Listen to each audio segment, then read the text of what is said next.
Assalaamu calaykum kulan wanaagsan muuqaalkan waxaan ku eegi doonaa intiisa ugu badan xogo iyo taariikho suurtagal ay tahay inay ka qarsan yihiin kuna saabsan yihiin dalka Brazil.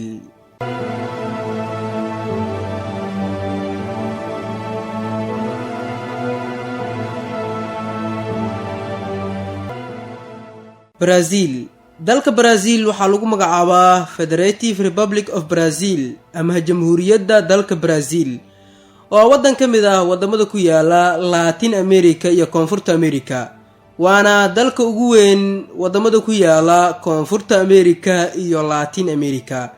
Wadankaas cabirahan wuxuu ku fadhiyaa 8.5 milyan kilometer square, 217 milyan oo qofood dad gaaraya ayaana ku nool dalkaasi.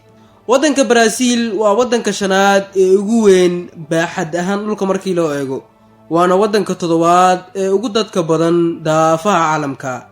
Caasimadda rasmiga ah ee dalka Brazil waxaa lagu magacaabaa Brasilia, waxay wadataa magac u eg magaca dalkaasi Brazil ee Brasilia. Sidoo kale magaalada ugu dadka badan dalkaasi waxaa lagu magacaabaa São Paulo. Wadanka Brazil wuxuu ka kooban yahay 26 gobol, degmooyin iyo sidoo kale qaybo kala duwan ayuu leeyahay. Caasimadda rasmiga ah ee dalkaasi waa Brasilia, magaalada ugu weynna waa magaalada São Paulo lagu magacaabo. Luqadda rasmiga ah ee dalkaasi looga hadlo waa luqadda Boortaqiiska. Qowmiyadaha kala duwan ee dalkaasi ku nool 47.73% waa caddaan,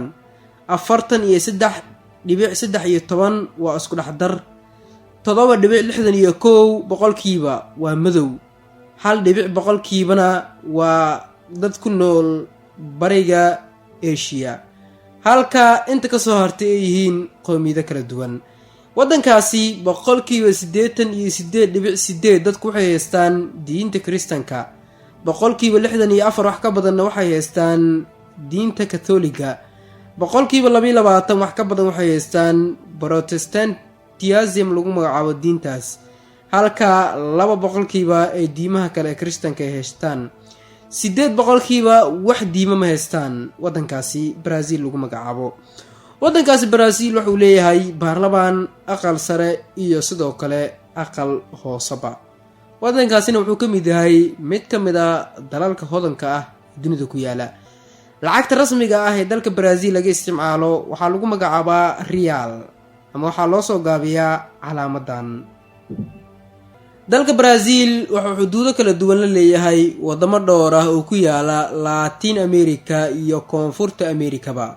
Wadamada xuduudda la wadaago wadankani waxaa ka mid ah wadanka Uruguay oo koonfurta dalkaasi kala wadaago xuduud, Argentina iyo Paraguay oo galbeedka koonfureed uu kala wadaago xuduud, wadamada Bolivia iyo Peru oo galbeedka kala wadaago xuduud, Colombia wuxuu kala wadaagaa galbeedka waqooyi, halka Venezuela, Guyana iyo Suriname iyo sidoo kale wadamo kalena uu kala wadaago waqooyiga dalkaasi. Wadankan waxa uu la wadaagaa wadan kasta oo ku yaala Koonfurta America xuduud, marka laga reebo wadamada Ecuador iyo sidoo kale wadanka lagu magacaabo Chile. Xaqiiqooyinka u gaarka ah ee dalkan waa kuwa ka badan timahaada tira ahaan, balse kuwan ayaa ugu muhiimsan. Wadanka Brazil waa wadanka shanaad ee ugu weyn caalamka dad ahaan iyo sidoo kale baaxad ahaanba. Sidoo kale wadanka Brazil waa mid ka mid ah dalalka ugu waaweyn ay ku yaalaan garoomada ugu badan caalamka, waxaana ku yaala 400 oo garoon diyaarado kusoo degaan kana kacaan. Wadanka Brazil wuxuu 5 jeer ku guuleystay dhacdada Mondiyaalka dunida ama Koobka Adduunka, waana mid ka mid ah wadamada saameynta ku leh Koobka Adduunka, mana jiro wadanka badan. Brazil waa mid ka mid ah wadamada ugu dhaqaalaha waaweyn ee caalamka ku yaala, 60% wadankaasi waxaa ku yaala kaymaha Amazon ee kayma roobaadka lagu magacaabo. Sidoo kale wadanka Brazil markii loo eego dadka ugu badan ama diinta ugu badan ee haystaan waa Kathoolika. Dalka Brazil ayaana laga helayaa. Sidoo kale caasimadda dalkaasi Brazil ee Brasilia markii kor laga eego waxay u eg tahay diyaarad. Sidoo kale wadankani waxa uu leeyahay cajaa'ib kale. qof kasta oo ku nool dalkaasi waxaa waajib ku ah inuu codeeyo codkiisan uu dhiibto. Brazil waxay ahayd waddanka keliya ee ku yaala koonfurta Amerika ee ciidamo dagaal u dira dagaalkii labaad ee adduunka. qayb weyn ayayna ka qaateen.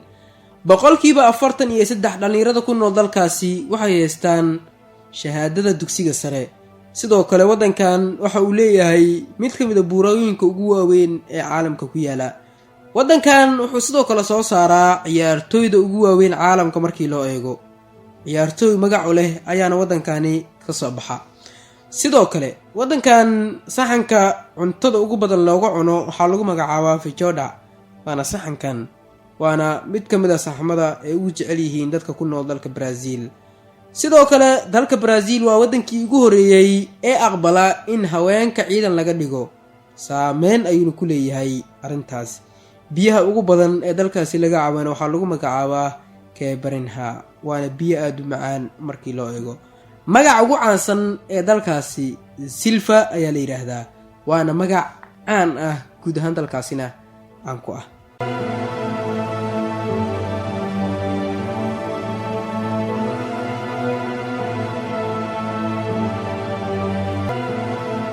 xaqiiqooyinkii taariikhihii iyo wax walba oo ku saabsanaa dalka Brazil intaan ayaan ku soo koobayaa. tani muuqaalkeen xiga maalinta berri waxaan idinkaga tegayaa sidaas iyo amaana Allah. waa anigoo ah Juula Shaakir oo idin leh nabadgelyo.